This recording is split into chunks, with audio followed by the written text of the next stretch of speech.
ഞാൻ പറഞ്ഞത് ഇതുപോലെ ഒരുപാട് ചാർജുകളെ ഇങ്ങനെ കൊണ്ടുവരാൻ, ദൂരത്ത് നിന്ന് ഇങ്ങനെ കൊണ്ടുവരാൻ ഞാൻ ഒരു വർക്ക് ചെയ്യണം. ആ വർക്കാണ് W. അത് ഇതിന്റെ പൊട്ടൻഷ്യൽ എനർജി ആയിട്ട് സ്റ്റോർ ചെയ്യും. ആ എനർജി എന്ന് പറഞ്ഞാൽ, അല്ലെങ്കിൽ ആ വർക്ക് എന്ന് പറഞ്ഞാൽ 1/2 summation I = 1 to n QI VI ആണ്. അപ്പൊ ഈ ചാർജുകളെ ഇതുപോലെ ഇങ്ങനെ എടുത്തു കൊടുത്ത് വെക്കാൻ ഞാൻ ചെയ്യേണ്ട വർക്കാണ് ഈ പറഞ്ഞിട്ടുള്ളത്. ഞാൻ വേറെ ചോദിക്കാം. ഇനിയിപ്പോ എന്റെ കയ്യിൽ ഒരു ചാർജ് ഉണ്ട്, റോ ഡെൻസിറ്റി ഉള്ള ഒരു ചാർജ് ഉണ്ട്, അല്ല റോ ചാർജ് ഡെൻസിറ്റി ഉള്ള ഒരു വോളിയം ചാർജ് ഉണ്ട്. ഇവിടെ ഞാൻ ഒരു ചാർജിനെ വെച്ചാൽ, ഒരു ടെസ്റ്റ് ചാർജിനെ വെച്ചാൽ, ആ ടെസ്റ്റ് ചാർജിന് ഒരു ഡിസ്റ്റർബൻസ് ഉണ്ടാകും. അതായത് ആ ടെസ്റ്റ് ചാർജ് ഒന്നെങ്കിൽ അടുത്തോട്ട് നീങ്ങും, അത് റിപ്പൽ ചെയ്യും, അല്ലെങ്കിൽ അട്രാക്ട് ചെയ്യും. ഒരു മൂവ്മെന്റ് ഉണ്ടാവും Q0-ന്. ആര് കാരണം? ഈ വോളിയം ചാർജ് കാരണം. ഇത് കണ്ടിന്യൂസ് ആയിട്ടുള്ള ഒരു ചാർജ് ആണ്. അപ്പൊ ഈ ചാർജ് കാരണം ഇയാൾക്കൊരു മൂവ്മെന്റ് ഉണ്ടാവും. ഒന്നെങ്കിൽ അടുത്തേക്ക് വരും, അല്ലെങ്കിൽ ദൂരത്തേക്ക് പോകും.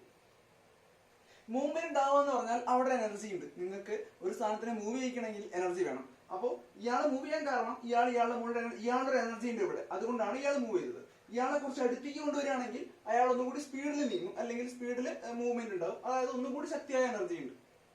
ഓക്കെ, അപ്പോ ഇയാളുടെ ചുറ്റുപാടും ഒരു എനർജി ഉണ്ടെന്ന് മനസ്സിലായി. ഒരു എനർജി ഉണ്ട്. ആ എനർജി Q0 അവിടെ ഇല്ലെങ്കിലും അവിടെ ഉണ്ടെങ്കിലും ആ എനർജി ഉണ്ട്. അപ്പോ ആ എനർജിയുടെ പ്രൂഫാണ് Q0 വെച്ചപ്പോൾ ഈ Q0 മൂവ് ചെയ്തപ്പോൾ മനസ്സിലായത്. അപ്പൊ ഈ എനർജിനെയാണ് നമ്മൾ സെൽഫ് എനർജി എന്ന് പറയുക. സെൽഫ് എനർജി അതെന്ത് തന്നെയാണ്? അത് ഈ പറഞ്ഞ പൊട്ടൻഷ്യൽ എനർജി തന്നെയാണ്. ഇതെന്തായിരിക്കും? ഇപ്പൊ ഒരു വോളിയം ഓഫ് ചാർജ് ആണ്. ഈ വോളിയം ഓഫ് ചാർജ് എങ്ങനെയാണ് ഉണ്ടായിട്ടുണ്ടാവുക? ഈ വോളിയം ഓഫ് ചാർജ് ഉണ്ടാവാൻ ഞാൻ ഒരുപാട് ചെറിയ ചാർജുകളെ ദൂരത്ത് നിന്ന് ഇങ്ങനെ എടുത്തു കൊടുന്ന് വെച്ചിട്ടാണ് ആരുണ്ടായത്? ഈ ഒരു റോ എന്ന് പറഞ്ഞ ചാർജ് ഉണ്ടായത്. ഈ പറഞ്ഞ പോലെ ഓരോ ചാർജുകളെ എടുത്ത് വെച്ച പോലെ ഒരുപാട് ചെറിയ ചെറിയ ചാർജുകളെ എടുത്തു കൊടുന്ന് വെച്ചിട്ടാണ് ഒന്നാക്കിയപ്പോഴാണ് എനിക്ക് റോ ചാർജ് ഡെൻസിറ്റി ഉള്ള ഒരു വോളിയം എലമെന്റ് കിട്ടിയത്. അപ്പൊ ഇതിനെങ്ങനെ എടുത്തു കൊണ്ടുവരാൻ ഞാൻ ഒരു വർക്ക് ചെയ്തിട്ടുണ്ടായിരിക്കും.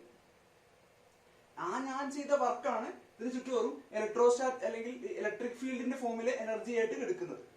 ഇലക്ട്രിക് ഫീൽഡിന്റെ ഫോമിൽ എനർജി ആയിട്ട് ഇതിന് ചുറ്റും എടുക്കുന്നത് ഞാൻ ആ ചെയ്ത വർക്കാണ്, ഞാൻ ആ ചെയ്ത എനർജിയാണ്.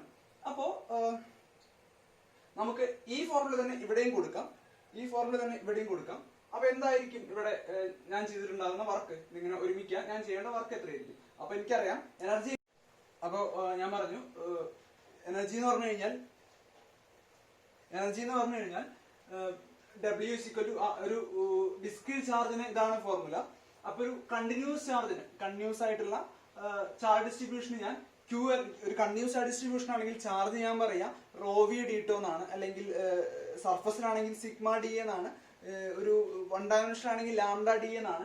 ഇവിടെ എന്റെ ചാർജ് എന്ന് പറഞ്ഞു കഴിഞ്ഞാൽ ρ d ആണ്, അല്ലെ? ρ d ആണ്. ഈ ചാർജ് ഞാൻ കൊണ്ടുവരുന്നത് ഒരുപാട് ചാർജുകളെ ഇങ്ങനെ ഒരുമിച്ച് വെച്ചിട്ടാണ്.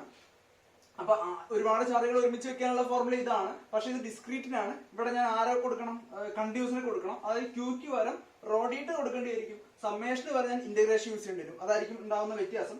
പിന്നെ ഞാൻ എവിടെ നിന്ന് ചെയ്ത് വേണ്ടി ഇന്റഗ്രേഷൻ ആകുമ്പോൾ ശ്രദ്ധിക്കേണ്ട കാര്യം, ഇവിടെ നമുക്കറിയാം summation I = 1 to n. Charge ഉണ്ടെങ്കിൽ I = 1 to n ആണെന്ന് അറിയാം. പക്ഷെ ഇവിടെ ഇന്റഗ്രേറ്റ് ചെയ്യണം. അപ്പൊ ഇന്റഗ്രേഷൻ ലിമിറ്റ് വേണം. എനിക്കൊരു ഫിസിക്കൽ ഉത്തരമാണ് വേണ്ടത്. അപ്പൊ ഇന്റഗ്രേഷൻ ലിമിറ്റ് വേണം.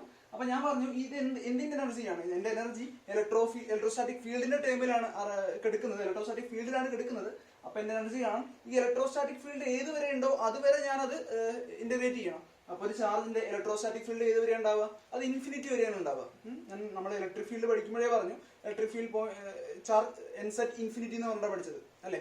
അപ്പോൾ ഇത് ഇൻഫിനിറ്റി വരെയാണ് ഇതിന്റെ ചാർജ് ഉണ്ടാവുക. അപ്പൊ ഞാൻ ഇൻഫിനിറ്റി വരെ ഇന്റഗ്രേറ്റ് ചെയ്യണം. ഒരു ഇൻഫിനിറ്റ് സ്ഫിയർ എടുക്കുക അതിന്റെ ചുറ്റും, എന്നിട്ട് ആ സ്ഫിയർ മൊത്തം ഇന്റഗ്രേറ്റ് ചെയ്യണം. അപ്പോഴാണ് എനിക്ക് ഇതിന്റെ എനർജി കിട്ടുക. ഓക്കെ അല്ലേ? അപ്പൊ ഞാൻ അത് ചെയ്യാൻ പോവാണ്. അപ്പോ ഫസ്റ്റത്തെ പരിപാടി എന്ന് പറഞ്ഞു കഴിഞ്ഞാൽ W ആ ഫോർമുലയില് Qക്ക് പകരം ρ d കൊടുക്കും. അപ്പൊ എങ്ങനെ W ആവുക? W = ½ integral ρV d volume element ആണ്. പക്ഷെ V എന്താണെന്ന് എനിക്കറിയാം. V = റോ എന്ന് പറഞ്ഞാൽ ഡെൽ ഡോട്ട് E = ρ/ε0. എനിക്ക് ഓൾറെഡി അറിയുന്ന കാര്യമാണ്. അപ്പൊ റോ എന്ന് പറഞ്ഞാൽ എന്താ? റോ എന്ന് പറഞ്ഞാൽ epsilon naught into del dot E ആണ്. അപ്പൊ ഈ ഫോർമുല എന്തായി? റോക്ക് പറഞ്ഞാൽ ഇത് കൊടുക്കും. അപ്പൊ എന്ത് കിട്ടും? Half integral epsilon zero. ഇത് ഇന്റഗ്രേറ്റ് ചെയ്യാണ്. അപ്പൊ എപ്സിലോൺ സീറോ കോൺസ്റ്റന്റ് ആണ്. അപ്പൊ നമുക്ക് പുറത്തേക്ക് എടുക്കാം. അപ്പൊ epsilon 0/2 del dot E d2 i. Okay fine. Sorry into V ഉണ്ട് കേട്ടോ അല്ലെ, റോ വി അല്ലേ, rho i V d2 i. ഇതെങ്ങനെ ഇന്റഗ്രേറ്റ് ചെയ്യും? ഇത് ഇന്റഗ്രേറ്റ് ചെയ്യാൻ എനിക്കറിയില്ല. പക്ഷെ എനിക്കൊരു കാര്യം അറിയാം. നിങ്ങൾ ഫസ്റ്റ് ചാപ്റ്ററിൽ പഠിച്ചിട്ടുണ്ട് ഡൈവേർജൻസ് ഓഫ് ഒരു വെക്ടർ ഫീൽഡ് ഇൻറ്റു ഒരു സ്കേലാർ ഫീൽഡ്. ഇത് വെക്ടർ ആണ്, പൊട്ടൻഷ്യൽ സ്കേലാർ ആണ്. ഇത് എങ്ങനെയാ ചെയ്യുക? ഇത് ചെയ്യാൻ എനിക്കറിയാം. എന്ന് പറഞ്ഞാൽ V into del dot E plus E into E dot del V. ഇതാണെന്ന് എനിക്കറിയാം. അപ്പൊ ഞാൻ നോക്കുമ്പോൾ എനിക്ക് മനസ്സിലാവും ഈ കിടക്കുന്ന സാധനം എന്ന് പറഞ്ഞാൽ ഇതല്ലേ. അപ്പൊ ഇതിനെനിക്ക് വേറെ ഫോമിൽ എഴുതാം. ഇതിനോട് എത്തുക, ഇയാളിൽ കൊണ്ടുവന്നാൽ എന്ത് കിട്ടും? Del dot E V minus E dot del V എന്ന് പറഞ്ഞു കഴിഞ്ഞാൽ V into del dot E ആണ്. V into del dot E ആണ് ഇത്. അപ്പൊ ഇതിന് പകരം ഇങ്ങനെ എഴുതാൻ പറ്റില്ല. അപ്പൊ നമുക്ക് നോക്കാം. അപ്പൊ ഇതിന് പകരം ഞാൻ ഇത് എഴുതുകയാണ്. അപ്പൊ എന്താ കിട്ടുക? Epsilon naught by 2 integral del dot E വിക്ക് പകരം del dot E V minus E dot del V over d2. ഇതാണ് ചെയ്യുന്നത്. ഇത് ചെയ്യുമ്പോൾ ഇത് രണ്ട് ഇന്റഗ്രലായി അല്ലെ. ഒരു ഇന്റഗ്രല് മൈനസ് വേറെ ഇന്റഗ്രല്, ഒരു ഇന്റഗ്രല് മൈനസ് ഒരു രണ്ട് ഇന്റഗ്രലാക്കി എഴുതാം. അതിനെങ്ങനെ എഴുതാം? എപ്സിലോൺ നോട്ട് ബൈ 2 ഇന്റഗ്രൽ, ഇത് എപ്സിലോൺ രണ്ടുപേർക്കുള്ളതാണ്, del dot E V D tau minus integral E dot del V D tau. Okay, മനസ്സിലാവും. ഇവിടെ ഒരു മൈനസ് ഡെൽ വി എടുക്കുന്നുണ്ട്. മൈനസ് ഡെൽ വി എന്ന് പറഞ്ഞാൽ എന്താ? പ്ലസ് ഇ ആണ്. നമുക്കറിയാം E equal to minus del V ആണ്. Electric field equal to gradient of potential ആണ്. ആ മൈനസ് ഡെൽ വിക്ക് പകരം എനിക്ക് എന്തെന്ന് എഴുതാം? മൈനസ് ഡെൽ വിക്ക് പകരം അല്ലെ, മൈനസ് ഡെൽ വി എന്ന് പറഞ്ഞാൽ പ്ലസ് ഇ ആണ്.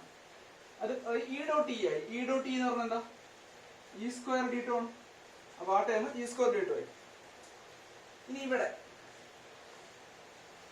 ഡൈവേർജൻസിന്റെ വോളിയം ഇന്റഗ്രൽ കാണും. നമ്മൾ ഓൾറെഡി മുന്നേ കണ്ടിട്ടുണ്ട്. നമുക്കറിയാം ഏതെങ്കിലും ഒരു ഡൈവേർജൻസ് ഫീൽഡ് തന്നു, ഇതിന്റെ വോളിയം ഇന്റഗ്രൽ കാണാൻ പറഞ്ഞാൽ നമുക്ക് എന്ത് ചെയ്താൽ മതി? ഇതിന്റെ സർഫസ് ഇന്റഗ്രൽ കണ്ടാൽ മതി. ഗോസ് ലോയിൽ നമ്മൾ പഠിച്ചിട്ടുണ്ട്. അല്ലെങ്കിൽ ഫസ്റ്റ് ചാപ്റ്റർ നിങ്ങൾ പഠിച്ചിട്ടുണ്ട്. ഈ ഗോസ് തിയറം ഓഫ് ഡൈവേർജൻസ് എന്നാണ് പറയാം. അപ്പൊ ഡൈവേർജൻസിന്റെ വോളിയം ഇന്റഗ്രൽ കാണാൻ ആ വെക്ടർ ഫീൽഡിന്റെ സർഫസ് ഇന്റഗ്രൽ കണ്ടാൽ മതി. അപ്പൊ ഇവിടെ എന്താണ്? ഇ വി ആണ്. ഇവിടെ വോളിയം ഇന്റഗ്രൽ ആണ് കാണേണ്ടത്. എ എന്ന് പറഞ്ഞാൽ ഇവിടെ ഇ വി ആണ് അല്ലെ. ഇവിടെ എ എന്ന് പറഞ്ഞാൽ ഇ വി ആണ്. അപ്പൊ എ ഡി എസ് നമ്മൾ എങ്ങനെ എഴുതാം? ഇന്റഗ്രൽ എങ്ങനെ മാറ്റി എഴുതാം?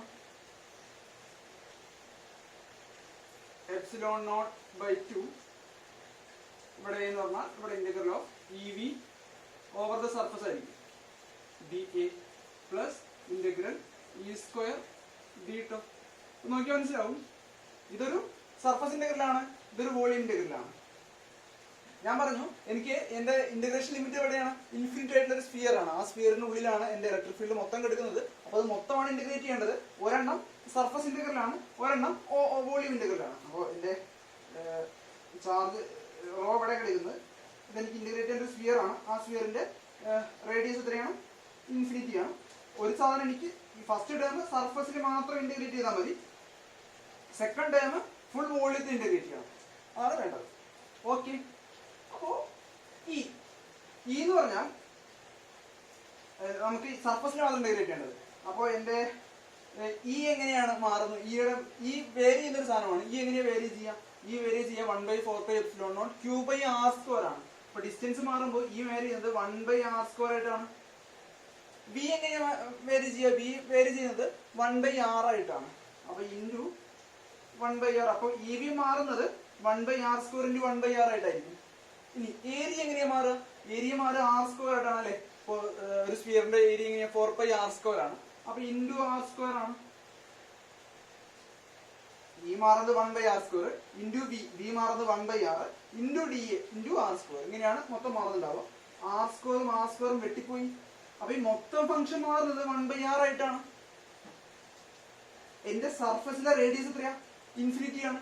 ആ മൊത്തം ഫംഗ്ഷൻ മാറുന്നത് 1/∞ ആയിട്ടാണ്. 1/∞ എത്രയാ? 0 ആണ്. അപ്പൊ ഈ ഫംഗ്ഷൻ 0 ആയിട്ട് പോയി. ബാക്കി എന്താ ഉള്ളത്? e² ആണ്. e² ആണ് ബാക്കിയുള്ളത്. അപ്പൊ എനിക്ക് എന്താ എഴുതാം? Work is equal to ε0/2 integral e² d². ഇതാണ് ഞാൻ ചെയ്യേണ്ട വർക്ക്. ഇത്രയേ ഉള്ളൂ. കണ്ടക്ടറാണ് പറയാനുള്ളത്. അപ്പോൾ കണ്ടക്ടർ എന്ന് പറഞ്ഞു കഴിഞ്ഞാൽ ചാർജസിന് ഫ്ലോ ചെയ്യാൻ പറ്റുന്ന സാധനങ്ങളാണ് നമ്മൾ കണ്ടക്ടർ എന്ന് പറയാം. കണ്ടക്ടറിനുള്ളിൽ അൺലിമിറ്റഡ് എമൗണ്ട് ഓഫ് ഇലക്ട്രോൺസ് ഉണ്ടെന്നാണ് പറയാം. അപ്പോൾ ഒരുപാട് ഫ്രീ ഇലക്ട്രോൺസ് ഉണ്ടാവും കണ്ടക്ടറിനുള്ളിൽ ഇലക്ട്രോൺസിന് ഫ്ലോ ചെയ്യാൻ പറ്റും. ഒരു പ്ലാസ്റ്റിക്കിന് മുകളിൽ ഒരു ചാർജ് വെച്ചാൽ അത് അവിടെ ഇരിക്കത്തേ ഉള്ളൂ. പക്ഷേ ഒരു കണ്ടക്ടറിന് മുകളിൽ ഒരു ചാർജ് വെച്ചാൽ അതിന് ഫ്ലോ ചെയ്യാൻ പറ്റും. അപ്പോൾ അതുകൊണ്ടാണ് കണ്ടക്ടർ എന്ന് പറയുന്നത്. കണ്ടക്ടറിന് മുകളിൽ കണ്ടക്ട് ചെയ്യും, അത് ചാർജസിനെ കണ്ടക്ട് ചെയ്യും, ആണ് കണ്ടക്ടർ. അപ്പോൾ കണ്ടക്ടറിൽ കുറച്ച് പ്രോപ്പർട്ടീസ് ഉണ്ട് കണ്ടക്ടേഴ്സിന്. ഫസ്റ്റ് പ്രോപ്പർട്ടി, കണ്ടക്ടറിന്റെ ഉള്ളിൽ ഏതൊരു കണ്ടക്ടർ എടുത്താലും അതിന്റെ ഉള്ളിൽ ഇലക്ട്രിക് ഫീൽഡ് 0 ആയിരിക്കും. കാരണം എന്താ? ഇവിടെ ഇലക്ട്രിക് ഫീൽഡ് ഉണ്ട് എന്ന് വിചാരിക്കുക. ഇവിടെ ഇലക്ട്രിക് ഫീൽഡ് ഉണ്ടെന്നുണ്ടെങ്കിൽ ഇവിടെയുള്ള ചാർജിന് ഫോഴ്സ് ഉണ്ടാവും. ഫോഴ്സ് ഉണ്ടെങ്കിൽ ചാർജ് മൂവ് ചെയ്യാൻ തുടങ്ങും. അപ്പൊ ഒരു കണ്ടക്ടറിന്റെ ഉള്ളിൽ ഇലക്ട്രിക് ഫീൽഡ് ഉണ്ടായിരുന്നെങ്കിൽ ചാർജസ് എപ്പോഴും മൂവ് ചെയ്തുകൊണ്ടിരിക്കും. അത് നടക്കുന്നില്ല എന്ന് നമുക്കറിയാം. അതായത് ഇലക്ട്രിക് ഫീൽഡ് 0 ആണ്. ഇലക്ട്രിക് ഫീൽഡ് 0 എന്ന് പറഞ്ഞാൽ അടുത്ത കൊണ്ട് നമുക്ക് ഓർമ്മ വരുന്നുണ്ട്. നമുക്കറിയാം E ഈക്വൽ ടു -∇V ആണ്. E 0 ആണ്. E എന്ന് പറഞ്ഞാൽ V യുടെ ഡെറിവേറ്റീവ് ആണ്. എപ്പോഴും ഡെറിവേറ്റീവ് 0 ആവുക. അതായത് V കോൺസ്റ്റന്റ് ആവണം. അതായത് V എന്തായിരിക്കും? V കോൺസ്റ്റന്റ് ആയിരിക്കും. അതായത് ഒരു കണ്ടക്ടറിന്റെ ഉള്ളില് V കോൺസ്റ്റന്റ് ആയിരിക്കും. ഒരു സർഫസ് എടുക്കുകയാണെങ്കിൽ ഈ സർഫസിൽ തൊട്ട ഇലക്ട്രിക് ഫീൽഡിന്റെ തൊട്ട സർഫസിൽ V കോൺസ്റ്റന്റ് ആയിരിക്കും. ആ V കോൺസ്റ്റന്റ് ആയ സർഫസ് നമ്മൾ എന്താ പറയാ? ഈ സർഫസ് ഇങ്ങനെ എടുക്കുകയാണെങ്കിൽ അവിടെ ഇലക്ട്രിക് ഫീൽഡ് 0 ആണ്. V കോൺസ്റ്റന്റ് ആണ്. V കോൺസ്റ്റന്റ് ആയ സർഫസിനെ നമ്മൾ പറയുന്ന പേരാണ് ഇക്വിപൊട്ടൻഷ്യൽ സർഫസ്. ഓക്കെ, അപ്പൊ രണ്ട് കാര്യങ്ങൾ പറഞ്ഞു. E 0 ആണ്, V കോൺസ്റ്റന്റ് ആണ്. ഇനി എന്താ നമുക്ക് പറയാൻ പറ്റുക? ഇനി അടുത്ത പോയിന്റ്, ഒരു കണ്ടക്ടർ ഉണ്ടെന്ന് വിചാരിക്കാം. അപ്പൊ കണ്ടക്ടറിന്റെ പ്രത്യേകത എന്താണ്? അതിന്റെ ഉള്ളിൽ ഇലക്ട്രിക് ഫീൽഡ് എപ്പോഴും 0 ആയിരിക്കും. രണ്ട് പോയിന്റാണ് മനസ്സിലാക്കേണ്ടത്. കണ്ടക്ടറിന്റെ ഉള്ളിൽ ഇലക്ട്രിക് ഫീൽഡ് എപ്പോഴും 0 ആയിരിക്കും. കണ്ടക്ടർ ചാർജസിനെ മൂവ് ചെയ്യാൻ സമ്മതിക്കും. ഇത് രണ്ടുമാണ് കണ്ടക്ടറിന്റെ പ്രോപ്പർട്ടി. ഓക്കെ, ഞാൻ ഇതിന്റെ മുകളിൽ ഒരു ചാർജ് വെച്ചു. കണ്ടക്ടറിന്റെ മുകളിൽ 2 ചാർജ് വെച്ച് വിചാരിക്കാം. ഇപ്പൊ ഉദാഹരണത്തിന് ഒരു ചാർജ് വെച്ചു. ചാർജ് വെച്ച് കഴിഞ്ഞാൽ ഇതിന്റെ മുകളിൽ വെച്ച് കഴിഞ്ഞാൽ charge will be always on the surface of the conductor. കണ്ടക്ടറിന്റെ സർഫസിലോട്ട് പോകും. അതായത് ഞാൻ ഇപ്പൊ ഒരു സ്ഫിയർ ആണിത്. സ്ഫിയറിന് ഉള്ളിൽ കൊള്ളയൊന്നുമല്ല, ഉള്ളിലെ സ്പേസ് ഉള്ള ഒരു ഷോർട്ട് പുട്ട് പോലത്തെ ഒരു കണ്ടക്ടറാണ്. അതിന്റെ മുകളിൽ ഞാൻ ഒരു ചാർജ് വെച്ചാൽ ആ ചാർജ് എവിടെ വെച്ചാലും ശരി, ആ ചാർജ് അപ്പൊ സർഫസിലോട്ട് പോകും. ചാർജ് ഉള്ളിൽ നിൽക്കില്ല. ഇലക്ട്രിക് ഫീൽഡ് 0 ആണ്. അതല്ല, ഉള്ളിൽ ചാർജ് നിൽക്കാൻ പറ്റില്ല. കാരണം എന്താ? ഇപ്പൊ ഞാൻ 2 ചാർജിന്റെ മുകളിൽ വെക്കുക വിചാരിക്കാം. 2 ചാർജ് വെക്കുകയെന്ന് വിചാരിക്കാം. ഈ 2 ചാർജ് നമ്മൾ റിപ്പൽ ചെയ്യും. എക്സസ് ചാർജിന്റെ കാര്യം പറയുന്നത്. എക്സസ് ചാർജ്, എക്സ്ട്രാ ആയിട്ടുള്ള ചാർജ്, ന്യൂട്രൽ ചാർജ് ആണെങ്കിൽ അവിടെ നിൽക്കും, പ്രശ്നമൊന്നുമില്ല. എക്സസ് ചാർജ് ആണെന്നുണ്ടെങ്കിൽ ഈ 2 ചാർജും തമ്മിൽ റിപ്പൽ ചെയ്യും. റിപ്പൽ ചെയ്തപ്പോൾ മാക്സിമം ഡിസ്റ്റൻസിൽ പോയി നിൽക്കും. ഫോഴ്സിന്റെ എന്തായാലും നീങ്ങണം. ആ ഫോഴ്സ് കാരണം ഇവ മാക്സിമം ഡിസ്റ്റൻസിൽ പോയി നിൽക്കും. മാക്സിമം ഡിസ്റ്റൻസിൽ പോയി നിൽക്കുക പറഞ്ഞാൽ എവിടെ ഒരു സ്ഫിയർ ആണെങ്കിൽ എവിടെ മാക്സിമം ഡിസ്റ്റൻസ് നിൽക്കാൻ പറ്റുക? അതിന്റെ സർഫസിലായിരിക്കണം.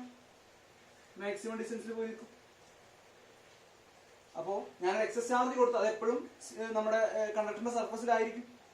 ഇത് എനിക്ക് പറയാനാണ് സമയം വേണ്ടത്. ഇത് ഞാനിപ്പോ ഒരു കണ്ടക്ടർ എടുത്ത് അതിന്റെ മുകളിൽ ഒരു ചാർജ് വെച്ച് കഴിഞ്ഞാൽ ആ ചാർജ് പിന്നെ എനിക്ക് എടുക്കാൻ പറ്റില്ല. ഈ ചാർജ് ഞാനിവിടെ ഒരു ചാർജ് വെച്ചല്ലോ എന്ന് ഞാൻ വിചാരിക്കുന്നേക്കാളും മുന്നേ തന്നെ ആ ചാർജ് ആ സ്ഫിയറിന്റെ സർഫസിലോട്ട് പോയിട്ടുണ്ടാവും. ഇതിനെടുക്കുന്ന സമയം വെറും 10⁻⁻8 സെക്കൻഡ് ആണ്. വളരെ ചുരുങ്ങിയ സമയം മതി. 10⁻⁸ സെക്കൻഡ് കൊണ്ട് ഞാൻ വെച്ച ചാർജ് സ്ഫിയറിന്റെ 2 എൻഡിലോട്ട് ടപ്പ് ചെയ്യുന്ന പോയിട്ടുണ്ടാവും. അതെന്റെ ബ്രെയിനിൽ എത്തുന്നേക്കാളും മുന്നേ, ഞാൻ കാണുന്നേക്കാളും മുന്നേ അത് പോയിട്ടുണ്ടാവും. അപ്പോൾ ഇത് വളരെ സ്പീഡ് ക്ലോസ് ആണ്.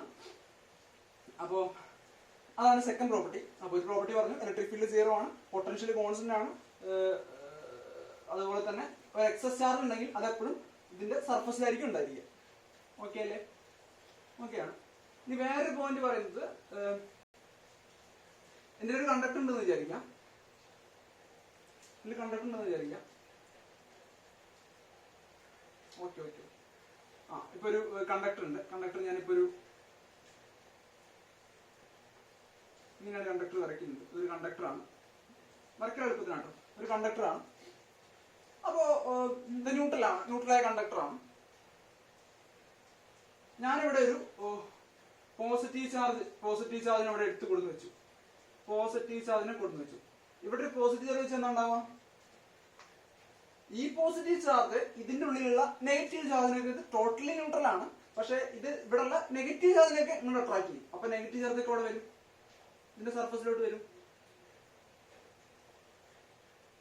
പോസിറ്റീവ് ചാർജിന് ഇയാൾ റിപ്പിൾ ചെയ്യും. പോസിറ്റീവ് ഒക്കെ ഇവിടെ വരും. ഓക്കെ അല്ലേ? അപ്പോ ഇപ്പോ ഇതിന്റെയൊക്കെ നമുക്കറിയാം, പോസിറ്റീവ് ചാർജിലാണ് ഇലക്ട്രിക് ഫീൽഡ് സ്റ്റാർട്ട് ചെയ്യുക, നെഗറ്റീവ് ചാർജിലാണ്. അപ്പൊ ഇവിടെ നിന്നുള്ള ഇലക്ട്രിക് ഫീൽഡൊക്കെ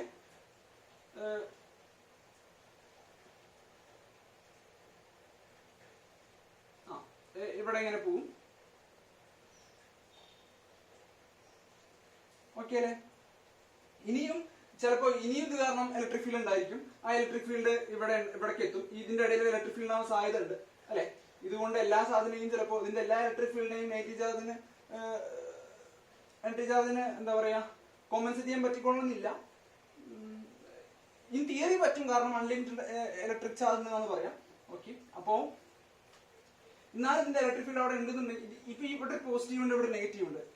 ഈ പോസിറ്റീവ് ഇങ്ങോട്ട് ഇപ്പൊ ഇലക്ട്രിക് ഫീൽഡ് ഉണ്ടായിരിക്കും അല്ലെ? Electric field line starts on positive charges and end on negative charges. ഇവിടെ ഇങ്ങനെ ചാർജ് ഉണ്ടാവും. ഈ ചാർജ് ഞാൻ പറയാണ് ഇ നോട്ട്. ഈ ഇലക്ട്രിക് ഫീൽഡ് ഈ നോട്ടിന്റെ value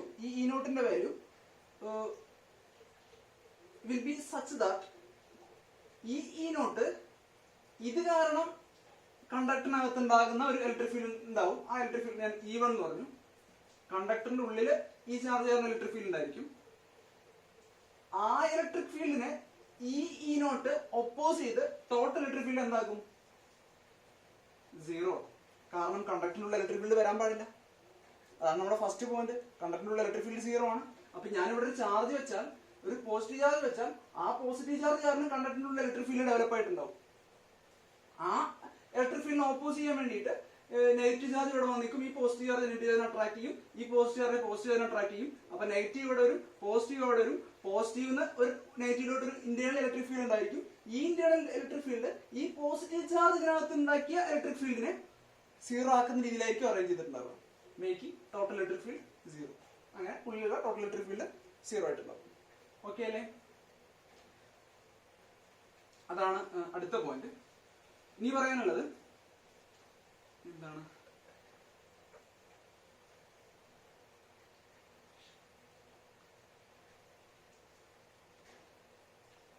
electric field on the surface.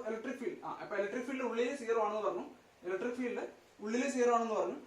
Field ഒരു കണ്ടക്ടറിന്റെ ഉള്ളിൽ 0 ആണ്. സർഫസിൽ ഉണ്ടാവും, സർഫസിൽ നിൽക്കാം.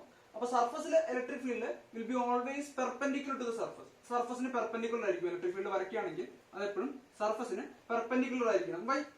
എന്തുകൊണ്ട് അങ്ങനെ പറയുന്നത്? അപ്പൊ നിങ്ങൾ വിചാരിക്കാം ഇലക്ട്രിക് ഫീൽഡ് ഈ ഡയറക്ഷനിലാണെന്ന് വിചാരിക്കാം. അങ്ങനെയാണെങ്കിൽ ഇവിടെ ചാർജ് ഉണ്ടെങ്കിൽ ആ ചാർജിനെ ഇങ്ങോട്ട് മൂവ് ചെയ്യാൻ പറ്റും. ചാർജിന്റെ മൂവ്മെന്റ് ഉണ്ടാവും. ചാർജിന്റെ മൂവ്മെന്റ് നടക്കുന്നില്ല സത്യത്തില്. അതുകൊണ്ട് തന്നെ ഇവിടെ ചാർജ് ഉണ്ടെങ്കിൽ ആ ചാർജ് ഇങ്ങോട്ട് മൂവ് ചെയ്യാം. അല്ല, എന്റെ ഒരു കമ്പോണന്റ് ഡയറക്ഷൻ അങ്ങോട്ട് മൂവ് ചെയ്യാം. ഇങ്ങനെ പെർപെൻഡിക്കുലർ ആണെങ്കിൽ ചാർജിന് മൂവ് ചെയ്യാൻ പറ്റില്ല. പെർപെൻഡിക്കുലർ ആയിട്ട് നിൽക്കും എപ്പോഴും. അതുകൊണ്ട് ചാർജ് മൂവ് ചെയ്യാത്ത നമ്മൾ കാണുന്ന കണ്ടക്ടറിലൊന്നും ചാർജ് മൂവ് ചെയ്യുന്നുണ്ടാവില്ല. കാരണം അതിന്റെ ഇലക്ട്രിക് ഫീൽഡ് പെർപെൻഡിക്കുലർ ആയിരിക്കും സർഫസിൽ. പെർപെൻഡിക്കുലർ സർഫസ് ആണെങ്കിൽ ചാർജിന്റെ മൂവ്മെന്റ് ഫുള്ളി ഇങ്ങോട്ടാണ്. അപ്ലോട്ട് പോകണം. അപ്ലോട്ട് മൂവ് ചെയ്യാൻ പറ്റില്ല അല്ലെ? അപ്പുറത്ത് സർഫസ് ഇല്ല. അപ്പുറത്ത് സർഫസിൽ നിൽക്കും. അപ്പോ ചാർജ് മൂവ് ചെയ്യില്ലാതിരിക്കുന്നില്ല. ശരിക്കും ചാർജ് മൂവ് ചെയ്യുന്നില്ല. മൂവ് ചെയ്യില്ല എന്ന് പറയുമ്പോൾ അതിന് സൈഡിലോട്ട് കമ്പോണൻസ് ഇല്ല. അതുകൊണ്ടാണ് സൈഡിലോട്ട് മൂവ് ചെയ്യാത്തത്. അതായത് അതിന്റെ കമ്പോണന്റ് പെർപെൻഡിക്കുലർ ആയിരുന്നിരിക്കണം. അതുകൊണ്ടാണ് പറയുന്നത് ഒരു കണ്ടക്ടറിന്റെ electric component perpendicular to the surface ആയിരിക്കും. ഓക്കെ അല്ലേ? അത്രയേ ഉള്ളൂ. എല്ലാ പോയിന്റും ഞാൻ പറഞ്ഞു വിചാരിക്കുന്നു. ഒരു കണ്ടക്ടറിന്റെ ഉള്ള ഇലക്ട്രിക് ഫീൽഡ് 0 ആണ്. അതുപോലെ തന്നെ ഇലക്ട്രിക് ഫീൽഡിന്റെ മുകളിൽ ഞാനൊരു എക്സസ് ചാർജ് വെച്ച് കഴിഞ്ഞാൽ അത് സർഫസിന് മാത്രമേ ഉണ്ടാവത്തുള്ളൂ. പിന്നെ ഞാൻ വേറൊരു പോസിറ്റീവ് ചാർജ് ഇവിടെ കൊടുന്നു വെച്ച് കഴിഞ്ഞാൽ ഇവിടെ നെഗറ്റീവ് ചാർജ് വരും, ഇപ്പോഴത്തെ പോസിറ്റീവ് ചാർജ് വരും. ഈ പോസിറ്റീവ് ചാർജ് നെഗറ്റീവ് ചാർജിക്ക് ഇലക്ട്രിക് ഫീൽഡ് ഉണ്ടാവും. ആ ഇലക്ട്രിക് ഫീൽഡിന്റെ മാഗ്നിറ്റ്യൂഡ് ഈ പോസിറ്റീവ് ചാർജ് കാരണം ഉള്ളിലുണ്ടാക്കുന്ന ഇലക്ട്രിക് ഫീൽഡിനെ ക്യാൻസൽ ചെയ്ത് total internal electric field zero ആകുന്ന രീതിയിലായിരിക്കും. അതൊരിക്കലും ഇയാൾ വയലറ്റ് ചെയ്യില്ല. ഉള്ളിലുള്ള ഇലക്ട്രിക് ഫീൽഡ് എപ്പോഴും സീറോ ആയിരിക്കും. പിന്നെ പറഞ്ഞത് ഇലക്ട്രിക് ഫീൽഡ് സർഫസിൽ ഉള്ളിൽ ഇലക്ട്രിക് ഫീൽഡ് എല്ലാം നമുക്കറിയാം. മുകളിൽ ഇലക്ട്രിക് ഫീൽഡ് ഉണ്ടായിരിക്കും, സർഫസ് ഇലക്ട്രിക് ഫീൽഡ് ഉള്ളിലാണ് ഇലക്ട്രിക് ഫീൽഡ് ഉണ്ടാവാത്തത്, മുകളിൽ ഇലക്ട്രിക് ഫീൽഡ് ഉണ്ടാവാം. ആ electric field perpendicular to the surface ആയിരിക്കും. പിന്നെ ഞാൻ പറഞ്ഞു ഓൺ ദ സർഫസിലെ പൊട്ടൻഷ്യൽ ഈ സീറോ ആണ്, അല്ല ഈ ജസ്റ്റ് സർഫസ് ആണ്, തൊട്ട സർഫസിൽ മാത്രമേ ഇലക്ട്രിക് ഫീൽഡ് ലൈൻസ് ഉള്ളൂ. അപ്പൊ ഓൺ ദാറ്റ് ലൈൻ, ആ ലൈനില് പൊട്ടൻഷ്യൽ കോൺസ്റ്റന്റ് ആയിരിക്കും. ഈക്വൽ സീറോ ആണ്. അപ്പോൾ ഡെൽ വി സീറോ ആണ്, അതായത് വി കോൺസ്റ്റന്റ് ആയിരിക്കണം. അതായത് ഒരു കണ്ടക്ടറിന്റെ സർഫസ് ഒരു ഇക്വിപൊട്ടൻഷ്യൽ സർഫസ് ആയിരിക്കും. ഇത്രയും കാര്യം ഞാൻ പറഞ്ഞു.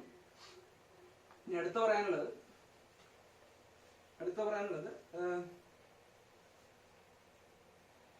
ഞാനൊരു കണ്ടക്ടർ എടുത്തു.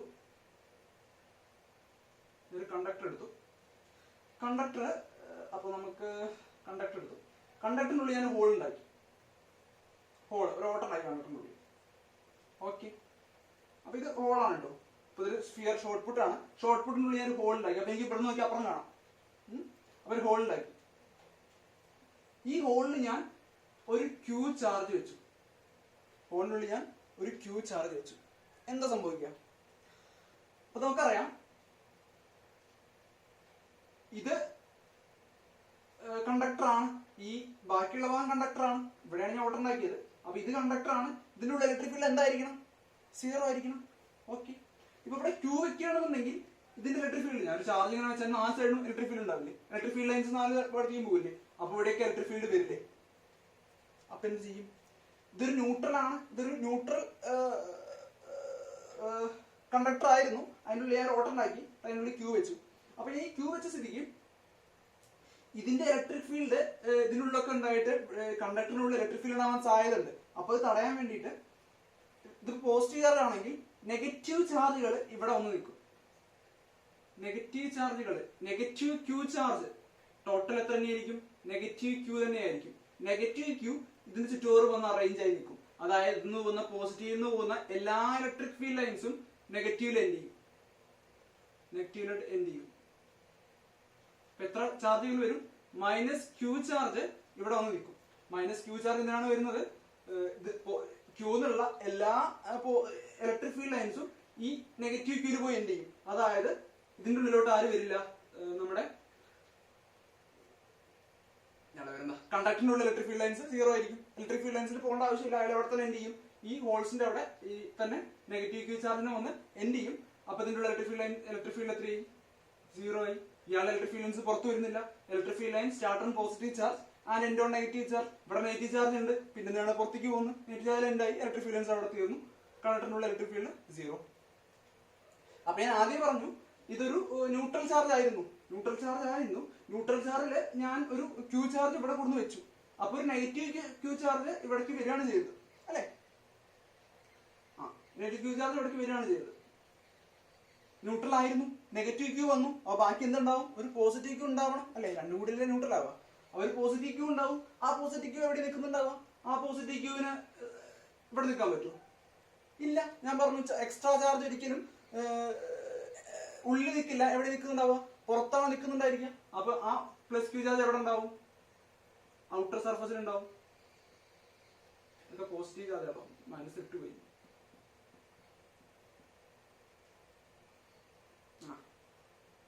ഇതൊക്കെ പോസിറ്റീവ് ചാർജ് ആണ്. എത്രയാണത്? പോസിറ്റീവ് ക്യൂ ആണ്. ഓക്കെ, അതിപ്പോ നിങ്ങൾക്ക് എന്താ മനസ്സിലായേ? നിങ്ങളൊരു കണ്ടക്ടർ എടുത്തു, കണ്ടക്ടറിൽ ഒരു ഹോൾ ഉണ്ടാക്കി, അവിടെ ഒരു പ്ലസ് ക്യൂ ചാർജ് വെച്ചു, ഇവിടെ ഒരു ചാർജ് വെച്ചു. ആ ചാർജ് എത്രയാണ് നിങ്ങൾ എങ്ങനെ അറിയും? അത്രയും ചാർജ് അതേ എമൗണ്ടിൽ അതിന്റെ സർഫസിൽ ഉണ്ടാവും. ഓക്കെ, സംഭവിച്ചത് എവിടെയാണ്? ഇത്രയാണ്. ഞാൻ ഒരു ക്യൂ ഇങ്ങനെയും പറയാനാണെങ്കിൽ ഞാൻ ഈ ക്യൂ ചാർജിന്റെ ഉള്ളിൽ വെച്ചു. ക്യൂ ചാർജിനെ വെച്ചപ്പോൾ ഈ ക്യൂ ചാർജ് ഇവിടെ നെഗറ്റീവ് ചാർജിനെ അട്രാക്ട് ചെയ്തു. പോസിറ്റീവ് ക്യൂ ആണ്, നെഗറ്റീവ് ചാർജിനെ അട്രാക്ട് ചെയ്തു. അപ്പൊ ആ നെഗറ്റീവ് ചാർജ് ഇതിന്റെ സർഫസിൽ വന്ന് നിന്നു. ഇതിന് ഉള്ളോട്ട് ചാടാൻ പറ്റില്ല, അവിടെ എയർ അല്ലേ. അതിൻ്റെ ഉള്ളിൽ കണ്ടക്ടർ അല്ല, എയർ കണ്ടക്ടർ അല്ല, അതുകൊണ്ട് തന്നെ ചാർജിന് മൂവ് ചെയ്യാൻ പറ്റില്ല. അപ്പൊ ചാർജ് ഈ സർഫസിൽ ഇങ്ങനെ വന്ന് നിൽക്കും. നെഗറ്റീവ് ക്യൂ ചാർജ് ഇവിടെ വന്ന് നിൽക്കും. നെഗറ്റീവ് ക്യൂ ചാർജ് എന്ന കാരണം ഇതിലുള്ള എല്ലാ ഇലക്ട്രിക് ഫീൽഡ് ലൈൻസും ഈ നെഗറ്റീവ് ചാർജിന് മുകളിൽ വന്ന് നിൽക്കും. അങ്ങനെ നിന്ന് കഴിഞ്ഞാൽ നമ്മുടെ കണ്ടക്ടറിനുള്ള ഇലക്ട്രിക് ഫീൽഡ് ഉണ്ടാവില്ല. ഇനി ഈ ക്യൂ ചാർജ് നെഗറ്റീവ് ക്യൂവിനെ അട്രാക്ട് ചെയ്തു, പോസിറ്റീവ് ക്യൂവിനെ അപ്പോൾ റിപ്പൽ ചെയ്തു. ആ പോസിറ്റീവ് ക്യൂ നമ്മുടെ കണ്ടക്ടറിന്റെ സർഫസിൽ വന്ന് നിന്നു. ഇത്രയേ ഉള്ളൂ. ശരി.